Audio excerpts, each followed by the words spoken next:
नमस्कार दोस्तों, VK knowledge electrical में आप सभी का स्वागत है। कंपटीशन एग्ज़ाम्स के प्रीवियस पेपर लेकर हम एक बार फिर उपस्थित हैं।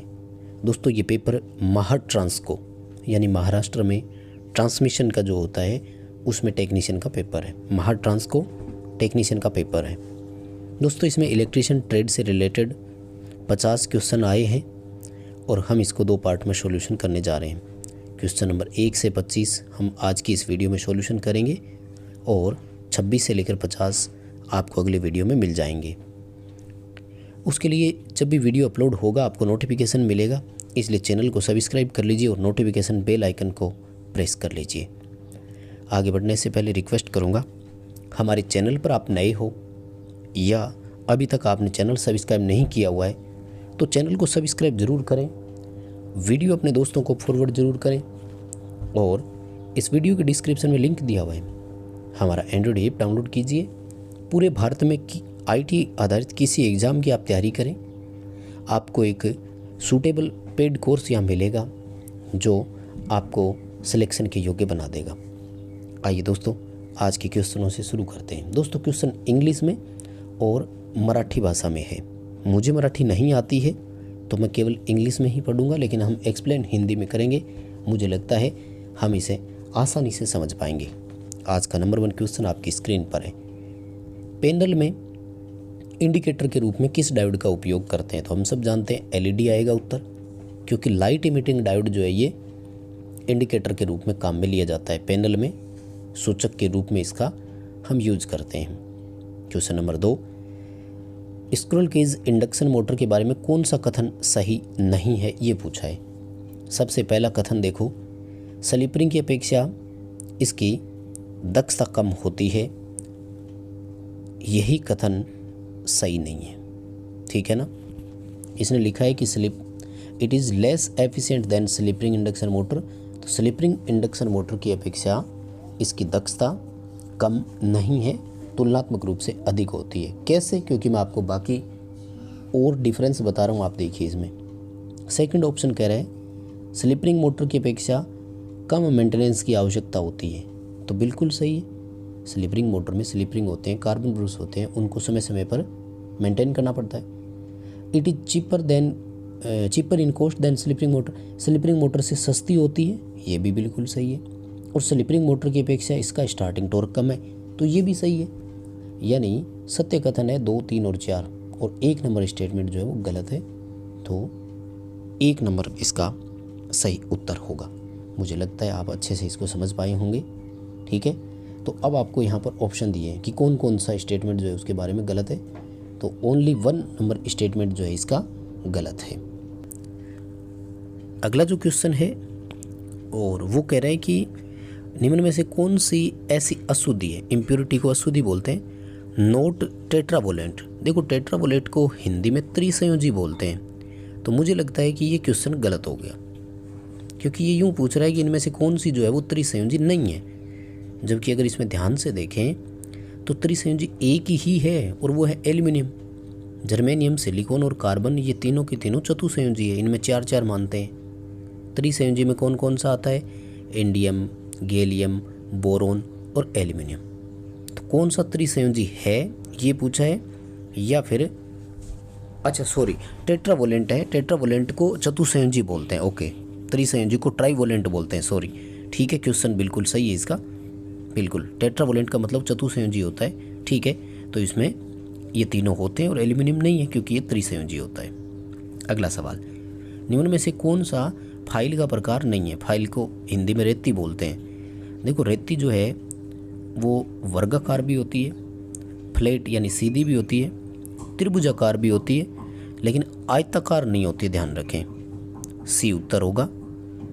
अगला सवाल है, कह रहे हैं कि अर्थ इलेक्ट्रोड के चारों ओर जो है इनमें से क्या भरा जाता है ताकि अर्थ इलेक्ट्रोड के प्रतिरोध को कम किया जा सके?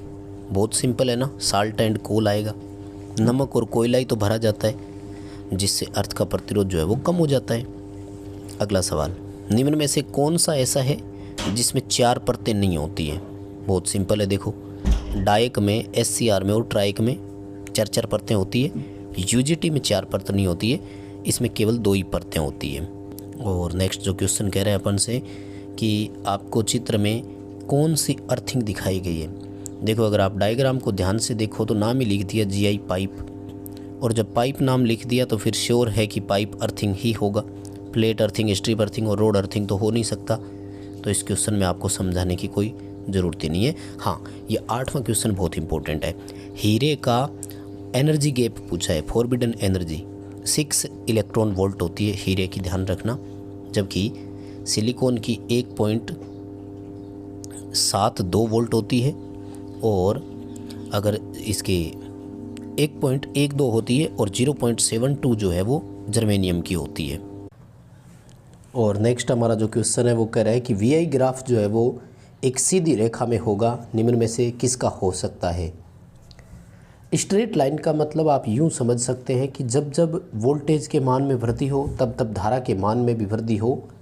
इस ग्राफ को हम एक सीधी रेखा बोल सकते हैं, और ऐसा कॉपर इलेक्ट्रोड में हो सकता है, क्योंकि दोस्तों इसमें PTC होता है, यानी जब जब आरोपित वोल्टेज या टेम्परेचर बढ़ता है तो इनकी चालकता भी बढ़ती है, क्योंकि रेजिस्टेंस घटता है, यानी वोल्टेज के समान अनुपात में धारा में वृद्धि होती है, हम ये मान सकते हैं।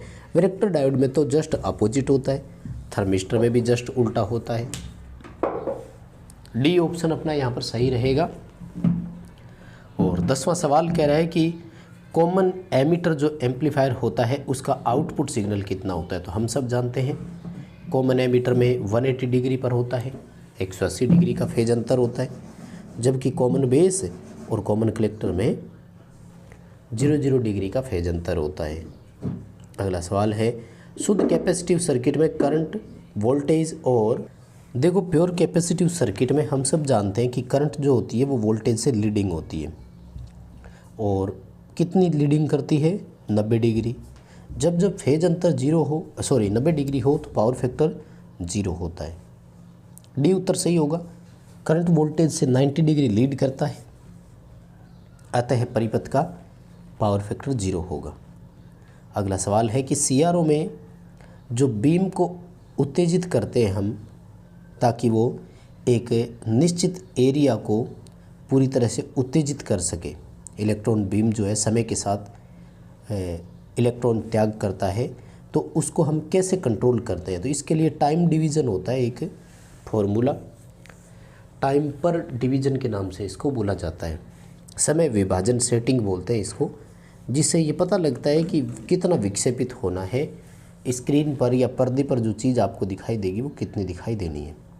अगला सवाल है इंट्रिंसिक सेमीकंडक्टर जो होता है कंट्रीब्यूट टुवर्ड इलेक्ट्रिकल कंडक्टिविटी, यानी विद्युत चालकता उसमें सहायक लिए कौन होता है।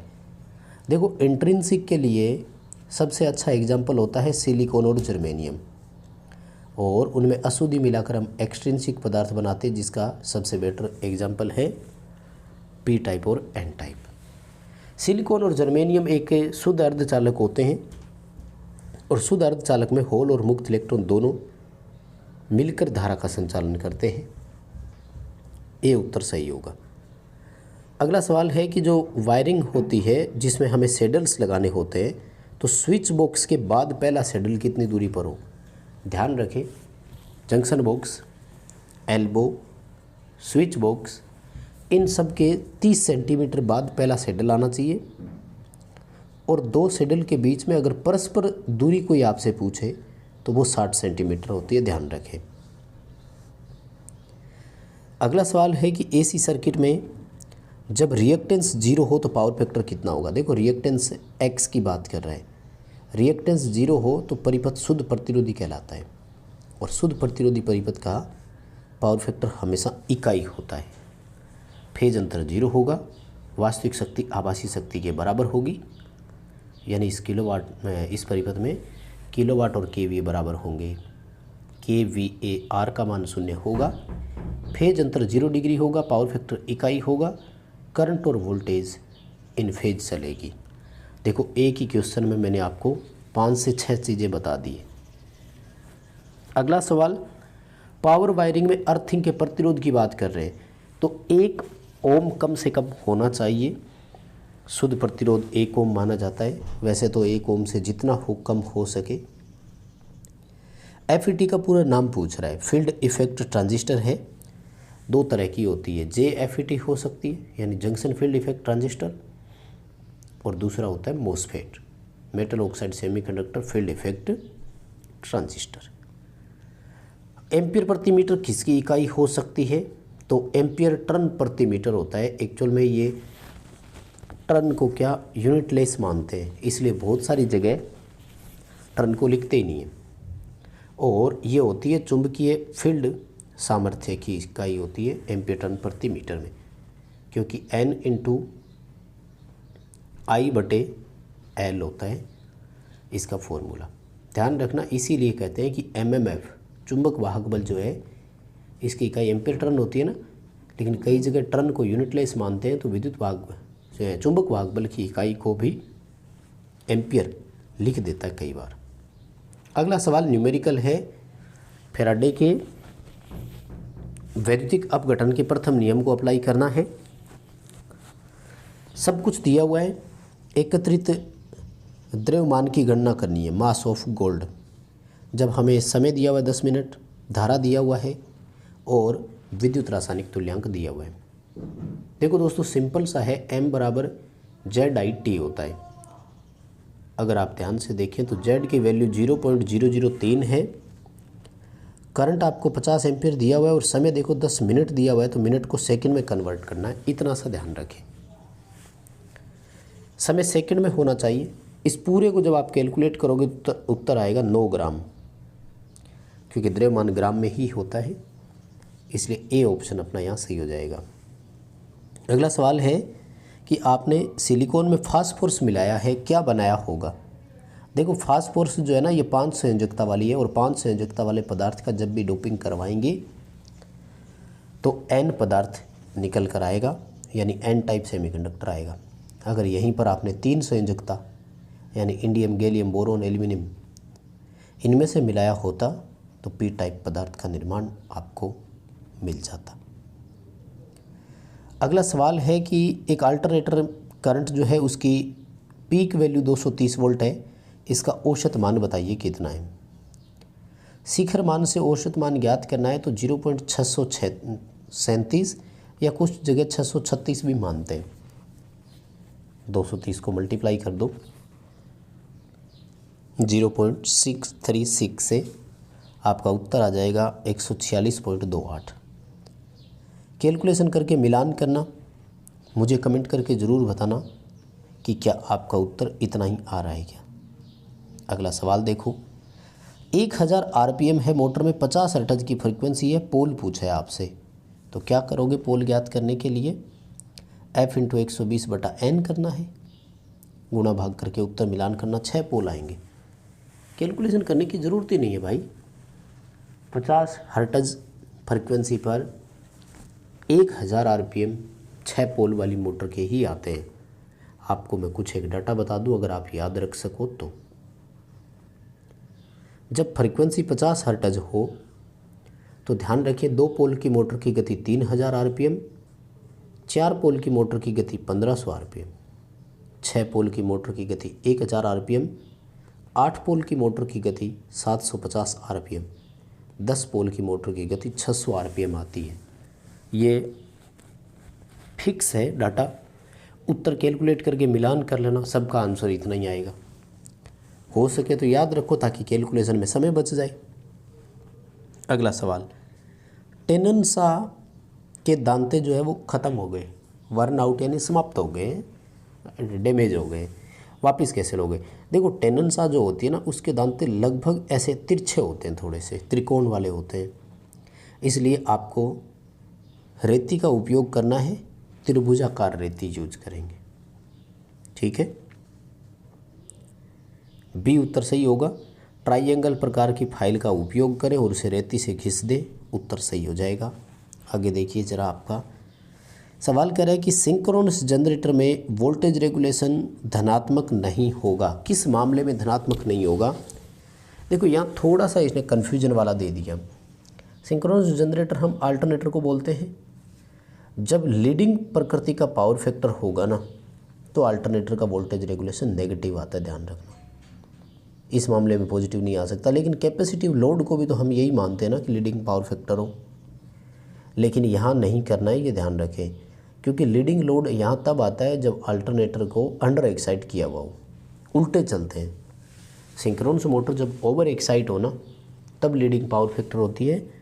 अल्टरनेटर अंडर एक्साइट हो तब लीडिंग पावर फैक्टर होगा। अगला सवाल है, इलेक्ट्रोडायनेमिक इंस्ट्रूमेंट का उपयोग कहाँ कर सकते हैं? तो इलेक्ट्रोडायनेमो बोल दो, विद्युत गतिज बोलते हैं हिंदी में, या सीधा डायनेमोमीटर बोल दो। तो डायनेमोमीटर हम सब जानते हैं कि AC/DC दोनों पर उपयोग किए जा सकते हैं, है ना। तो बस दोस्तों यही थे आज के 25 क्वेश्चन। जल्द ही आपको इसका पार्ट 2 प्रोवाइड करवा देंगे, 26 से लेकर 50 तक क्वेश्चन का। इसलिए चैनल सब्सक्राइब करके रखें, नोटिफिकेशन बेल आइकन प्रेस करके रखें। इस वीडियो को लाइक कीजिए, जितना अच्छा रिस्पॉन्स मिलेगा जल्द ही नया वीडियो ला देंगे। तो लाइक और कमेंट ज़रूर करना है, क्योंकि जितना आप लाइक करेंगे हमें मोटिवेशन मिलेगा और जल्द ही पार्ट 2 उपलब्ध करवा देंगे। ऐप डाउनलोड कर लीजिए और वीडियो अपने दोस्तों को शेयर कर दीजिए।